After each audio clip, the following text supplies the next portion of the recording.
महोत्सव।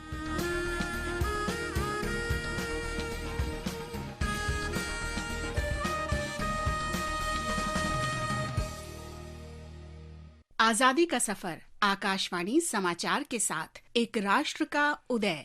भारत का गौरवशाली स्वतंत्रता संग्राम आधुनिक विश्व के अभी तक के सबसे महान संघर्षों में से एक है और आकाशवाणी समाचार आपके लिए लेकर आता है प्रतिदिन इसी संग्राम की एक झलक।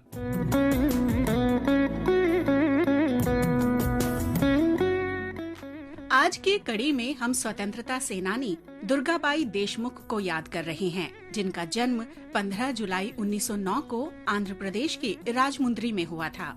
महिला मुक्ति के लिए एक सार्वजनिक कार्यकर्ता के रूप में उन्होंने 1937 में आंध्र महिला सभा की स्थापना की। वो केंद्रीय समाज कल्याण बोर्ड की संस्थापक अध्यक्ष भी थीं। दुर्गाबाई के मन में समाज सुधार का अंकुर उनके जीवन के शुरुआती वर्षों में ही बो दिया गया था और वो सभी स्तरों पर महिलाओं के साथ हो रहे अन्याय के प्रति जागरूक थीं। शायद ये इस कारण हुआ कि समाज सुधारक कुंदुकुरी वीरेसालिंगम उनके दादा के करीबी दोस्त थे। दुर्गाबाई जब महज 12 साल की थीं, तो उनकी मुलाकात महात्मा गांधी से हुई। उन्होंने कुछ स्वयंसेवकों के साथ राष्ट्रवादी आंदोलन के लिए धन एकत्र किया था और जब वो गांधी जी से मिली तो उनके अनुरोध पर अपनी सोने की चूड़ियां भी उन्हें दे दी। पेशे से वकील दुर्गाबाई ने बाल विवाह, दहेज प्रथा और विधवाओं के उत्पीड़न के खिलाफ लड़ाई लड़ी। हालांकि उनका विवाह केवल 8 साल की उम्र में हो गया था। दुर्गाबाई एक प्रेरक सार्वजनिक वक्ता थीं और नमक सत्याग्रह के दौरान उन्हें जेल में डाल दिया गया था।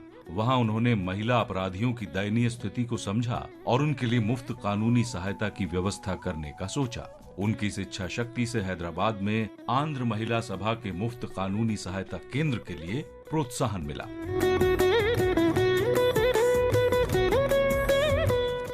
संविधान सभा की सदस्य दुर्गाबाई ने हिंदू कोड विधेयक का मसौदा तैयार करने और उसे लागू करने में सक्रिय भूमिका निभाई। महिलाओं के उत्थान के लिए किए गए उनके प्रयास संसद में पेश विधेयकों में उनकी भागीदारी में स्पष्ट दिखते थे।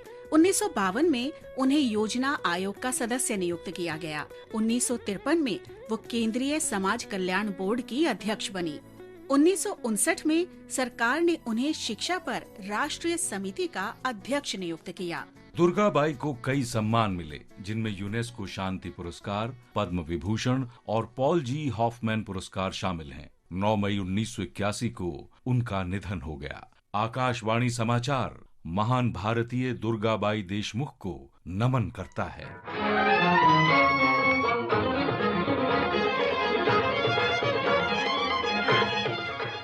आज हम स्वतंत्रता सेनानी शंकर खुदे को भी याद कर रहे हैं, जिनका जन्म 15 जुलाई 1918 को महाराष्ट्र के सांगली जिले में हुआ था। शंकर ने भारत छोड़ो आंदोलन में भाग लिया और उन्हें 13 अक्टूबर 1942 को आंदोलन में उनकी भूमिका के लिए गिरफ्तार कर लिया गया। उन्हें 18 महीने के कठोर कारावास की सजा सुनाई गई थी। कर्नाटक के बेलगाम जिले में हिंडालग सेंट्रल जेल में दिसंबर 1942 में गंभीर यातनाओं के कारण पुलिस हिरासत में उनकी मृत्यु हो गई। धरती के इस वीर सपूत को हमारा नमन।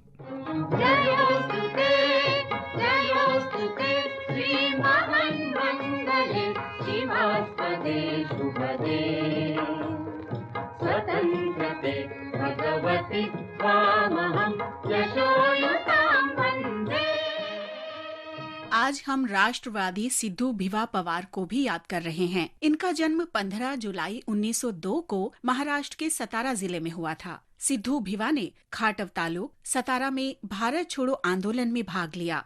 9 सितंबर 1942 को वे परशुराम घरगे के नेतृत्व में विरोध प्रदर्शन में शामिल हुए।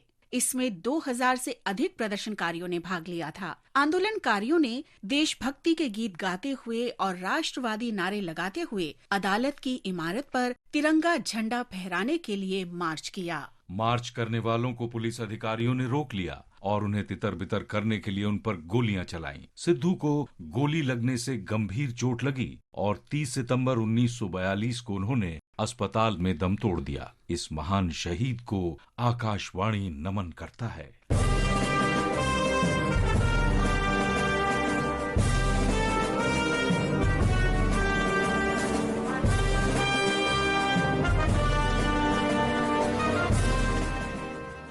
आज हम इंडियन नेशनल आर्मी के सदस्य मोहम्मद खान को भी याद कर रहे हैं, जो पंजाब के निवासी थे। वे आरंभ में ब्रिटिश भारतीय सेना में सैनिक थे, लेकिन 1942 में वे मलाया में इंडियन नेशनल आर्मी में शामिल हो गए। उन्होंने 15 जुलाई 1944 को बर्मा में अंग्रेजों से लड़ाई लड़ी और युद्ध के मैदान में शहीद हो गए। भारत के इस वीर सपूत को आकाशवाणी समाचार की श्रद्धांजलि। इसके साथ ही आजादी का सफर आकाशवाणी के संग श्रृंखला का ये अंक समाप्त हुआ। मिलते हैं कल अगली कड़ी में।